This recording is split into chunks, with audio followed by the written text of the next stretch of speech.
As the sun dipped low over the deserted beach of Cape Hatteras, North Carolina, a place whispered about in old maritime tales as a graveyard for ships, I gripped my metal detector tighter, heart pounding with that familiar thrill.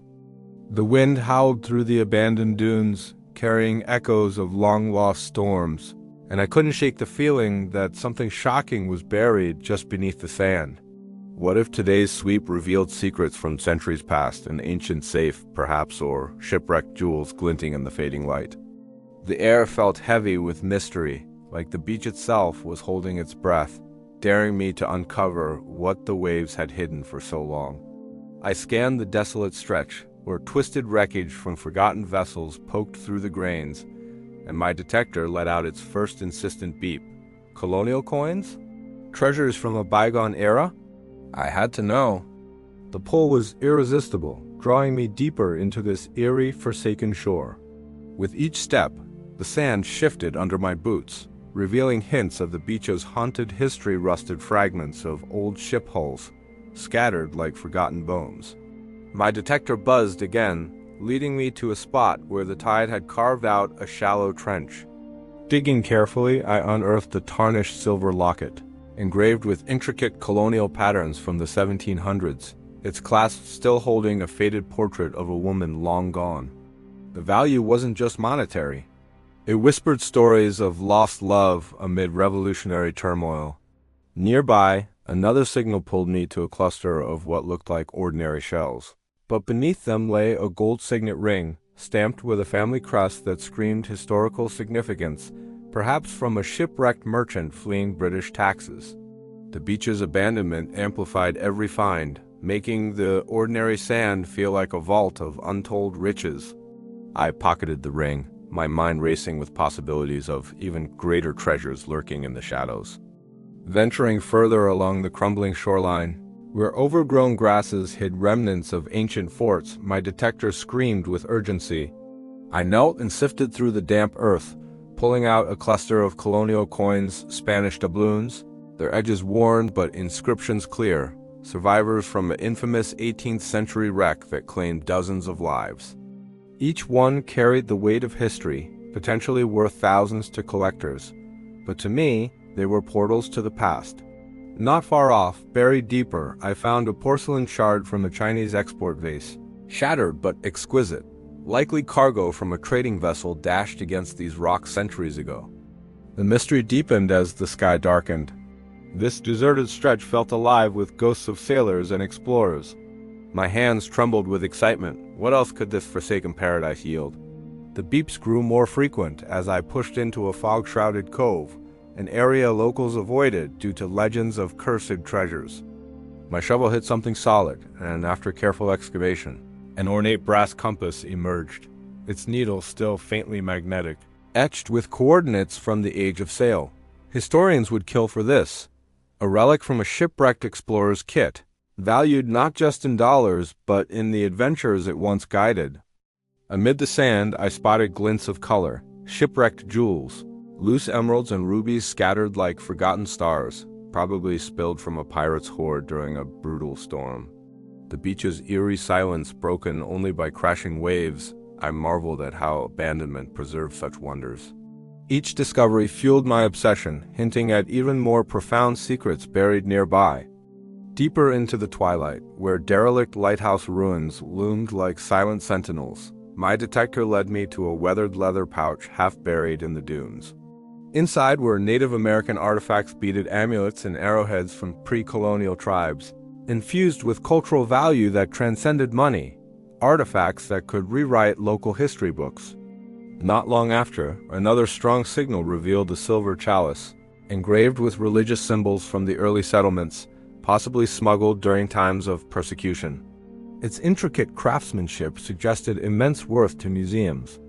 The deserted beach's isolation made every find feel like a private revelation, pulling me further into its enigmatic embrace.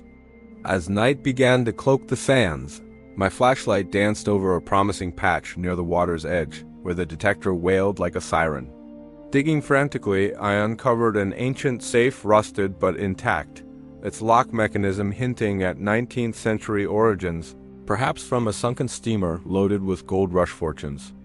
What mysteries lay inside?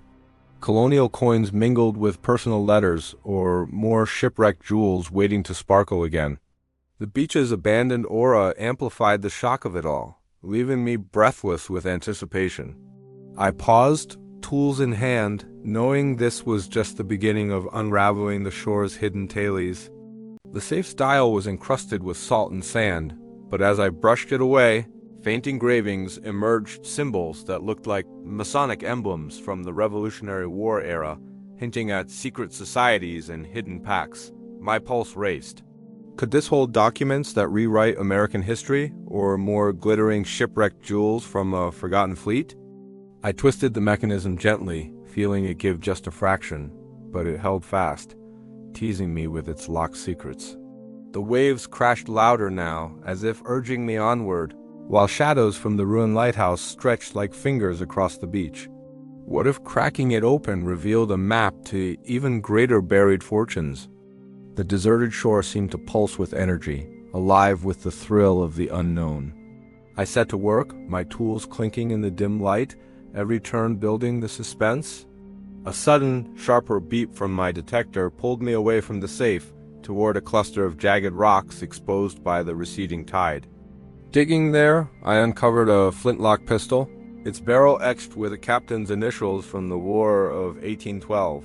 A piece that could fetch a fortune at auction but carried the ghosts of naval battles long silenced. Rust flaked off to reveal intricate silver inlays, suggesting it belonged to an officer of high rank, perhaps lost in a skirmish with British forces right on these sands. The mystery thickened.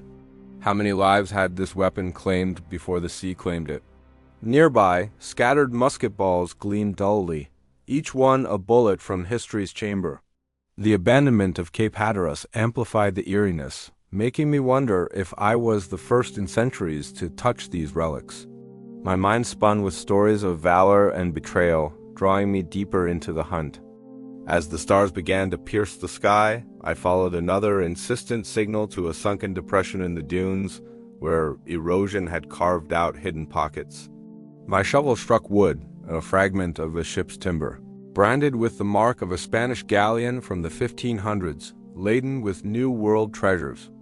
Pulling it free, I found attached a gold medallion depicting an Aztec deity, its edges sharp and value immense, likely plundered during conquests and lost in a hurricane. Historical weight pressed down. This could link to legends of the lost colony nearby, blending European and indigenous fates. The beach's isolation felt like a guardian, preserving these cross-cultural enigmas for the bold. What other hybrid artifacts awaited? The night air chilled, but my curiosity burned hotter, compelling me to press on. Venturing into a misty inlet where fog clung like a veil, my detector led me to a buried chain length of wrought iron, pulling up a slave tag from the antebellum South, engraved with a plantation name and date, a somber reminder of human suffering with profound historical value. Its patina spoke of endurance, potentially key to genealogical records or museum exhibits on the Underground Railroad. Not far, another find, a crystal decanter stopper, faceted like a diamond, from a luxury liner wrecked in the 1800s, hinting at opulent lives cut short by the sea. The deserted landscape whispered tales of inequality and extravagance, intertwining in the sand. Each discovery peeled back layers of time, leaving me hungry for more. The intrigue built as if the beach itself was testing my resolve. The wind picked up, carrying faint, illusory cries that made my skin prickle, but I pushed toward a weathered bluff overlooking the ocean. There, buried shallowly, I unearthed a navigational chart case, sealed and intact, containing rolled parchments with hand-drawn maps of secret trade routes from the colonial tobacco-era documents that could be priceless to historians. Markings indicated hidden coves for smuggling, adding a layer of illicit adventure to the find.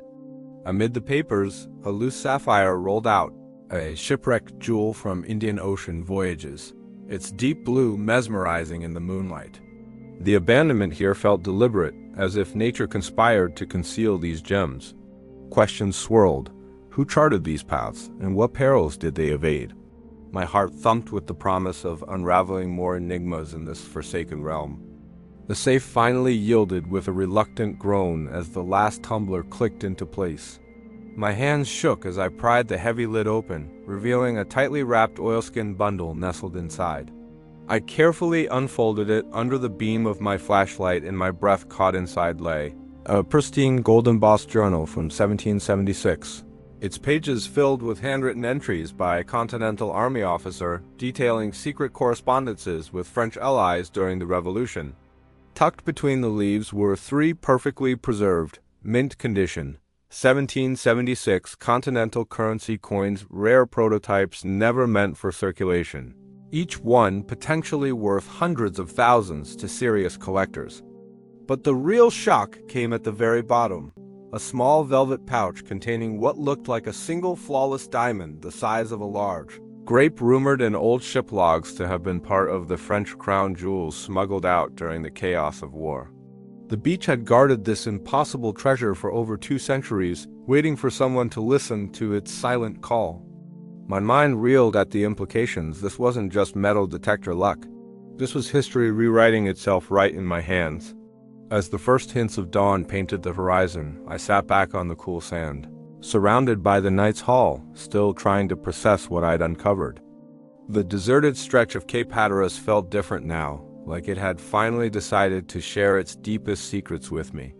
Every beep, every dig had led to this moment, and the weight of it all settled in my chest, gratitude mixed with awe. I knew this find would change everything, not just for me, but for anyone who ever doubted the pull of the past. Thanks so much for sticking with me through this wild night on the beach. I hope the mystery and the discoveries kept you hooked the whole way.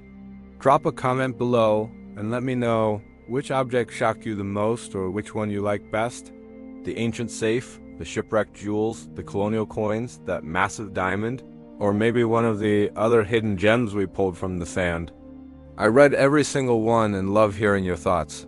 If you enjoyed this adventure and want to join me for more treasure hunts, strange finds, and abandoned places that still whisper their stories, hit that subscribe button right now. Turn on the notification bell so you never miss an upload. And give this video a thumbs up. It really helps the channel grow. Thanks again for watching. Stay curious out there, and I'll see you on the next hunt. Take care.